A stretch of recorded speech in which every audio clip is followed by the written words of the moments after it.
Have you ever felt it? That deep, gut-wrenching confusion when you did everything right, but it all went wrong. You were the nice guy. You were attentive. You were kind. You listened to her problems. You remembered the little things. You gave her your time, your energy, your heart. You made her the center of your world. And for what? To watch her walk away with him. The guy who barely tried. The one who was distant, a little cold, maybe even arrogant. The man who seemed more interested in his own life than in hers. He didn't bend to her will.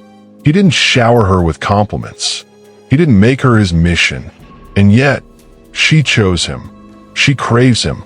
You're left standing in the wreckage of your own good intentions, asking yourself a question that echoes in the silent moments of the night. Why? Why does she say she wants a good man, but her body, her desire, her very soul gravitates toward power? You've been fed a lie. A grand, societal lie that has been designed to keep you soft, to keep you compliant, to keep you weak. The lie that women want a partner who is their equal, a friend, a gentle soul. But one of the most dangerous and misunderstood philosophers in history knew the truth. He saw through the veil of modern morality and stared directly into the raw, untamed heart of human nature. His name was Friedrich Nietzsche, and he didn't just whisper the truth. He screamed it from the mountaintops. He declared that all life, at its very core, is driven by one thing and one thing only: the will to power. In this video, we're not going to talk about what you think you should be. We're going to talk about what you must become. We will dissect Nietzsche's most potent and controversial ideas and apply them to the brutal reality of modern dating. You will learn, 1. What the will to power truly is and how it governs every single interaction you have with women. 2. Why the Übermensch, or Overman, is the only masculine archetype that can truly captivate the female soul. 3. The concept of amor fati, loving your fate, and how to turn your past rejections and heartbreaks into the very fuel that forges you into a god amongst men. 4. Why her tests, her drama, and her chaos are not random acts of cruelty, but a subconscious, biological imperative to find a man whose power is greater than her own. 5. How to stop being the slave to your emotions and desires and become the master of your own reality. A man whose presence is so strong that she has no choice but to submit. This is not a video for the faint of heart. This is not for the men who are content with their weakness. This is for the men who have felt the sting of being overlooked and are ready to burn away the nice guy and build something stronger in his place. If you are ready to understand the terrifying and beautiful truth about female nature and the masculine power that commands it, then stay with me. Because by the end of this video, you will not just see the world differently. You will see yourself differently, and you will finally understand why she doesn't want a man who obeys. She wants a man who dominates. Chapter 1. The will to power. The engine of all life. Let's start with the foundational concept, the very bedrock of Nietzsche's entire philosophy. The will to power. Nietzsche once wrote, "My idea is that every specific body strives to become master over all space and to extend its force, its will to power, and to thrust back all that resists its extension. But it continually encounters similar efforts on the part of other bodies and ends by coming to an arrangement, union, with those of them that are sufficiently related to it. Thus they then conspire together for power." What does this mean? It means that everything you do, everything she does, every single living organism on this planet is driven by a fundamental, instinctual urge to grow, to expand, to overcome, to dominate its environment. It is not about survival. Survival is the concern of the weak. The strong are concerned with dominance. You have been taught to think in terms of happiness and comfort. You have been taught that the goal of life is to find peace, to be content. Nietzsche would call this the morality of slaves. The will to power is not about finding happiness. It is about the feeling of overcoming. It is the feeling of your power increasing. Think about it in the most basic terms. When you lift a heavier weight at the gym, that feeling of strain and then triumph, that is the will to power. When you finally solve a difficult problem at work, that surge of confidence, that is the will to power. When you stand your ground in an argument and refuse to back down, that is the will to power. Now, let's apply this to her. She too is driven by this same will, but her expression of it is different. Her power is often subtle, emotional, social. When she tests you, when she pushes your boundaries, when she creates drama, what is she doing? She is extending her force. She is probing your reality to see if it is stronger than hers. She is subconsciously asking the question, is this man a master of his own world, or can he be easily pulled into mine? The nice guy fails this test every single time. Why? Because his entire strategy is based on appeasement. He thinks that by giving her what she says she wants, comfort, validation, security, he will win her. But in doing so, he is demonstrating that his will to power is weak. He is showing her that he is willing to sacrifice his own reality, his own frame, to gain her approval. He is, in essence, submitting to her will. And a woman cannot, will not, and biologically cannot desire a man who submits to her. She may like him. She may find him useful. She may even love him in a compassionate, sisterly way, but she will not desire him. Desire is reserved for the man whose will to power is so strong that it challenges her, that it commands her respect, that it makes her feel that by joining him, her own power will be expanded. When she chooses the arrogant, distant man, she is not choosing him because he is a jerk.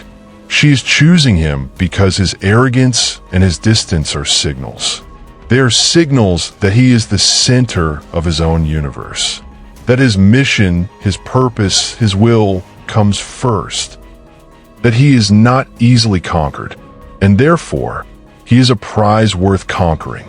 Your first step in this journey is to completely reframe your understanding of motivation. You are not seeking her approval. You are seeking to expand your own power. Your goal is not to make her happy.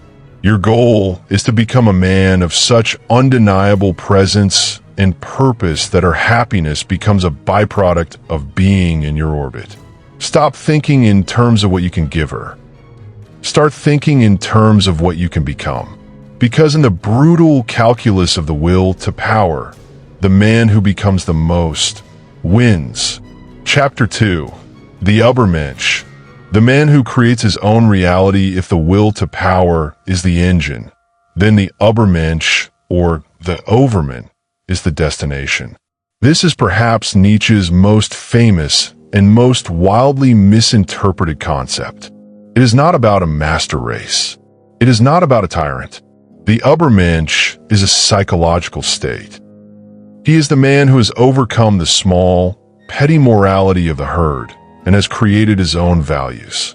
Nietzsche proclaimed the infamous line, "God is dead." What he meant by this was that the external sources of moral authority, religion, tradition, the state, had lost their power in the modern world. They no longer provided a convincing framework for value and meaning. In this vacuum, humanity was faced with two choices. The first choice is to fall into nihilism, the belief that everything is meaningless. This is the path of the last man, a creature of pure comfort and security who has no great aspirations and no will to overcome anything. He seeks only his own pathetic contentment. The last man is the ultimate nice guy, the man who lives and dies without ever having truly lived. The second choice, the difficult choice, is to become an Übermensch.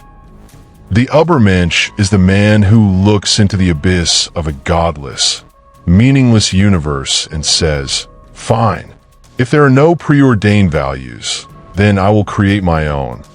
The noble soul has reverence for itself. Nietzsche wrote, "The Übermensch does not ask society what is right. He does not ask a woman what she wants. He does not ask Google for the 10 ways to be a more attractive man. He looks inward.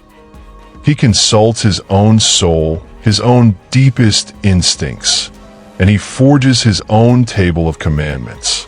How does this apply to you in the real world, trying to navigate the confusing landscape of modern dating? It means you must stop seeking her validation for your choices. Does she not like your hobbies? Good. They are your hobbies.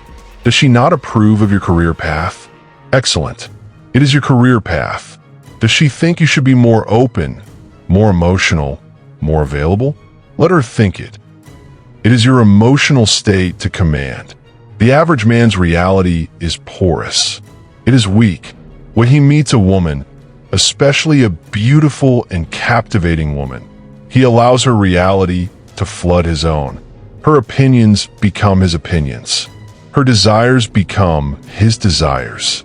He molds himself to fit her world, hoping that she will reward him with her affection. The Übermensch has a reality that is forged in steel. It is non-negotiable. He does not try to convince her that his reality is better. He simply is. His presence, his certainty, his unwavering commitment to his own values creates a gravitational pull. Women are, by nature, more fluid in their reality. They are more adaptable, more open to being influenced by a powerful frame. They are subconsciously, desperately, seeking a man whose reality is stronger than their own, a rock that they can anchor themselves to in the chaos of their own emotions and the world. When you become the source of your own values, you become that rock. This is not about being stubborn or belligerent. This is about having a core. It's about knowing who you are, what you stand for, and where you are going with or without her. She will test this. Oh, she will test it. She will throw storms of emotion at you. She will question your decisions. She will challenge your beliefs. She will do everything in her power to see if your frame will crack. And when it doesn't, when you stand there, calm, amused, unwavering, something inside of her will click. The chaos will subside, and a feeling that is far deeper and more powerful than mere affection will begin to grow. Respect. And from that respect, true, primal desire is born. Stop trying to be a man that she wants. Start being the man that you are in your deepest, most authentic, most powerful form. Create your own world, and then let her choose if she wants to live in it. Chapter 3.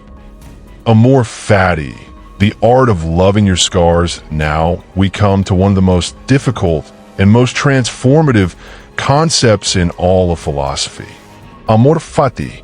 It is a Latin phrase that translates to love of fate. Nietzsche considered this to be his formula for greatness in a human being. He wrote that one wants nothing to be different, not forward, not backward, not in all eternity. Not merely bear what is necessary, still less conceal it, but love it. Read that again. Not just bear it. Not just accept it. Love it. Love what? Everything. The good, the bad, the ugly. The triumphs and the failures. The pleasure and the pain. The love and the heartbreak. You must look at every moment of your life, especially the moments that brought you to your knees, and say, I would not have it any other way. This was necessary. This was part of my becoming. This is the ultimate expression of the will to power. It is the power to look at the chaos and suffering of existence and not just endure it, but to affirm it, to embrace it, to will it to happen again and again for all eternity. This is his concept of the eternal recurrence. How does this apply to the pain that brought you to this video? To the rejections, the betrayals, the feeling of being not good enough? The average man is defined by his wounds. He is a creature of his past. The woman who cheated on him taught him not to trust. The woman who left him taught him that he is unlovable. The woman who friend-zoned him taught him that he is weak. He carries these experiences like chains, allowing them to dictate his present and his future. He lives in a state of resentment and fear. The man who practices a more fatty looks at the woman who cheated on him and says, "Thank you. You taught me the importance of vigilance and the nature of betrayal. You forced me to become a better judge of character. I needed this lesson." He looks at the woman who left him and says, "Thank you. You showed me that my happiness cannot be dependent on another person. You forced me to build a life of my own that is so compelling that I am whole, with or without you. I needed this pain." He looks at the woman who friend-zoned him and says, "Thank you. You revealed to me the lie of the nice guy. You showed me that my softness was a form of weakness, and you ignited in me the fire to forge true strength. I needed this rejection." Do you see the power in this? You are no longer a victim. You are an alchemist. You are taking the lead of your suffering and transforming it into the gold of your strength. When a woman meets a man who is a victim of his past, she can smell it on him. It is a scent of bitterness, of neediness, of weakness. He is constantly seeking her reassurance that she is not like the others, that she will not hurt him. He is asking her to heal his wounds. And a woman does not want to be your therapist. She wants to be your queen. But when she meets a man who has practiced a more fatty, she feels something entirely different. She feels a sense of wholeness, a sense of power that is not derived from arrogance, but from a deep, unshakable peace with his own history. He does not carry his scars as a burden. He wears them as a king wears his crown. They are symbols of the battles he has won. This is the man who can handle her chaos, because he has already handled his own. This is the man who does not fear her leaving, because he knows that if she does, it will be another necessary part of his journey. This is the man who is truly free. And a woman is more attracted to a man's freedom than to his biceps, his bank account, or his good looks. So, from this day forward, your task is to stop wishing your past was different. Stop lamenting your rejections. Instead, look at each one. Study it. Find the lesson. Find the strength that was born from the pain. And then, in the quiet of your own heart, say thank you. Love that part of your story, because that was the fire that forged the sword. We're going deep now, deeper than most men are willing to go. We are tearing down the comfortable lies and building a new reality based on brutal, honest, philosophical truth. If what I'm saying is resonating with you, if you feel a fire lighting in your gut, if you're tired of being the pawn and are ready to become the player, then I want you to do one thing. Take a moment and hit that subscribe button. This is not just a channel. This is a training ground. This is a modern-day philosophical dojo for men who are committed to becoming warriors. And let's get back to the forge. Chapter 4, the chaos test. Why she pushes you away to pull you closer, let's talk about her tests. The drama. The emotional storms that seem to come out of nowhere. You have a good day, and she picks a fight. You are feeling confident, and she says something to undermine you. You make plans, and she becomes distant and flaky. It feels like self-sabotage. It feels like she's pushing you away, and she is. She is pushing you away to see if you will let her. This is one of the most crucial and misunderstood dynamics in male-female relationships. Nietzsche's philosophy gives us the perfect lens through which to understand it. Remember the will to power. She is subconsciously driven to align herself with a power that is greater than her own. But how can she know if your power is greater? She has to test it. Think of it like this. Imagine you are a master swordsman. You wouldn't want a student who simply tells you he's good. You would want to spar with him. You would want to feel his strength, to test his defenses, to see if he breaks under pressure. Her tests are a form of psychological sparring. When she throws an emotional storm at you, she is testing your emotional resilience. Will you get sucked into her drama? Will you become angry or needy or defensive? Or will you remain calm, centered, and amused like a great oak tree in a hurricane? When she questions your decisions, she is testing your frame. Will you crumble and change your mind to please her? Or will you stand firm in your reality, confident in your own judgment? When she pulls away and becomes distant, she is testing your abundance. Will you panic, chase her, and demand to know what's wrong? Or will you be so focused on your own mission, so secure in your own value, that you give her the space she needs, knowing that if she is meant to be in your life, she will return? The nice guy fails these tests in the most spectacular fashion. When she creates drama, he dives in head first, trying to fix it, becoming a frantic, emotional tampon. When she questions him, he immediately backpedals, desperate to find the right answer that will make her happy. When she pulls away, his entire world collapses. He floods her phone with texts, begging for her attention, demonstrating in the most pathetic way possible that he has nothing else going on in his life. Each time he does this, he is screaming to her subconscious, "My power is weaker than yours. My reality is less important than your emotions. I am not the rock you are looking for." The man who understands Nietzsche, the man who is cultivating his will to power, responds differently. When she creates drama, he remains amused and detached. He does not get drawn in. He might say, with a calm smile, "It seems like you're going through a lot right now. Let me know when you've found your center." He holds his frame. When she questions his decision, he does not argue or justify. He stands by it. He might say, "I've made my decision. I trust you'll be able to handle it." He demonstrates that his will is his own. When she pulls away, he lets her go. He gets busier. He focuses even more intensely on his work, his gym, his purpose. His lack of reaction is the most powerful reaction of all. It sends a terrifyingly attractive message.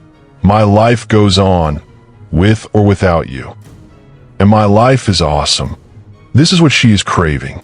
Not the drama itself, but your ability to handle the drama. She wants to know that if the world goes to hell, you will be the one who can lead her through the fire, not the one who will be consumed by it alongside her. Stop seeing her tests as a sign that you are doing something wrong. Start seeing them as a sign that you are doing something right. You have intrigued her enough that she needs to know if you are the real deal. Pass the tests. Stay in your power. And watch her move from testing you to trusting you. And from trusting you to desiring you with an intensity that will shake you to your core. Chapter 5. The master of his passions, beyond good and evil. Nietzsche had another groundbreaking idea, one that flew in the face of all traditional morality. He wrote about living beyond good and evil. This does not mean becoming an evil person. It means transcending the simplistic, herd-based morality that labels certain feelings and actions as good and others as bad. For Nietzsche, the question was not whether an action was good or evil, but whether it was born of strength or of weakness. He wrote, "What is good? All that heightens the feeling of power, the will to power itself in man. What is bad? All that proceeds from weakness." Let's apply this to your inner world, your emotions, your desires. You have been taught that certain emotions are bad. Anger is bad. Lust is bad. Pride is bad. You have been taught to suppress these feelings, to be ashamed of them. You have been taught that other emotions are good. Compassion is good. Humility is good.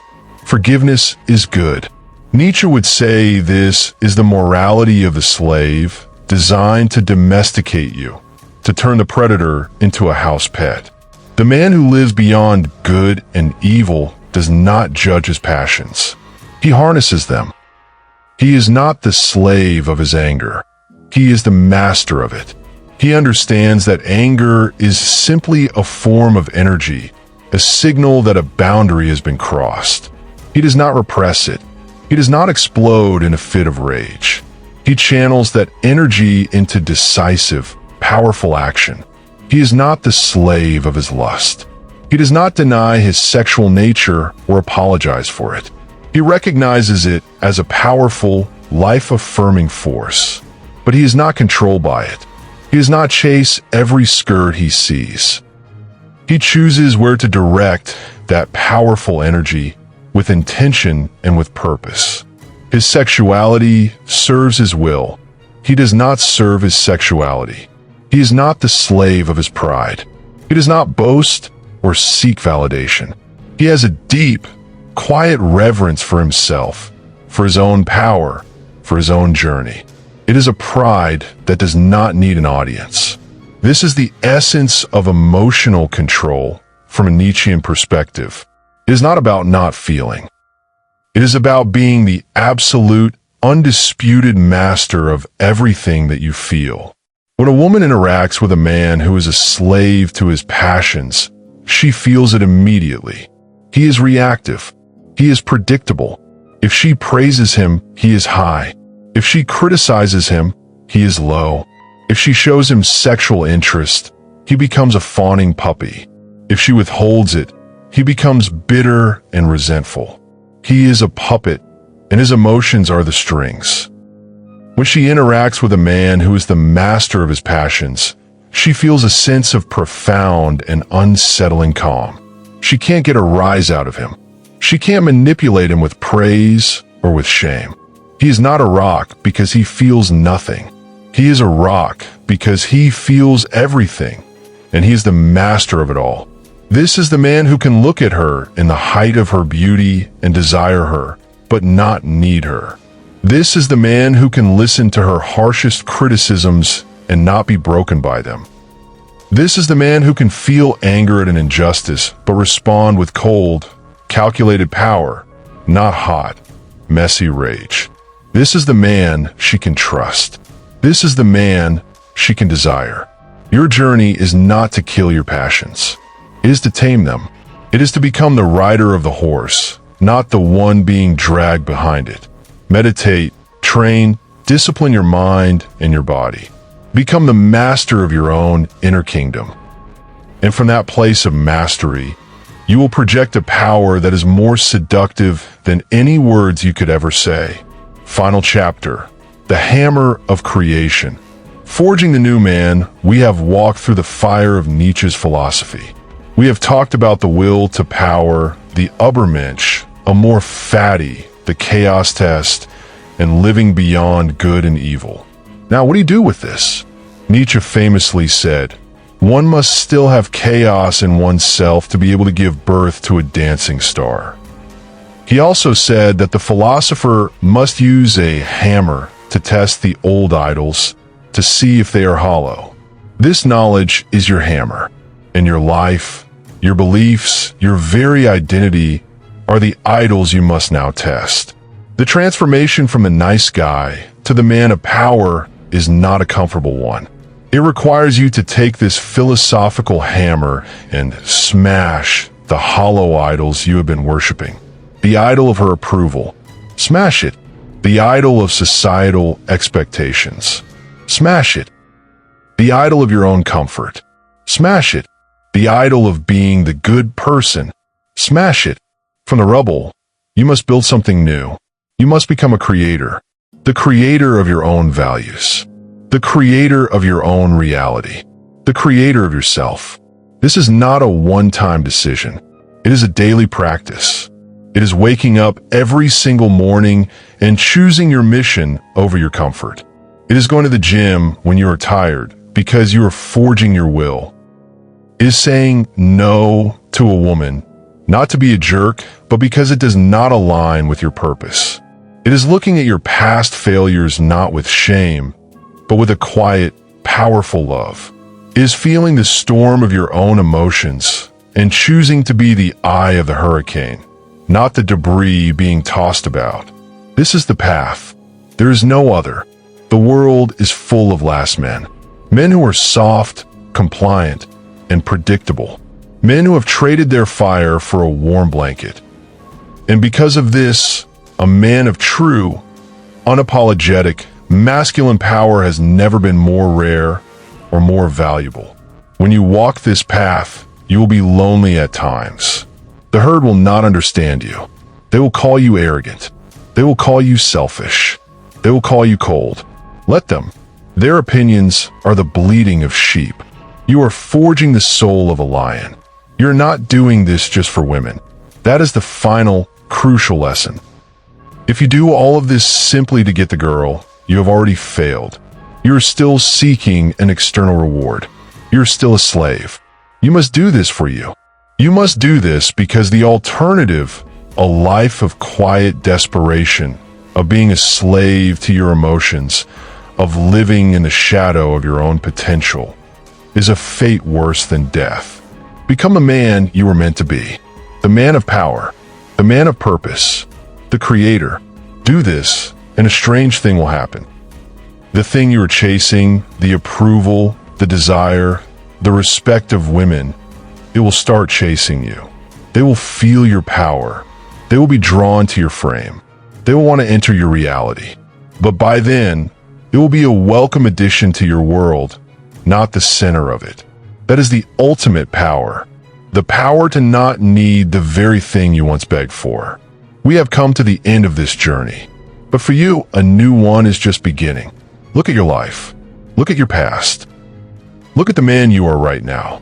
And ask yourself one brutally honest question. What is the one nice guy belief?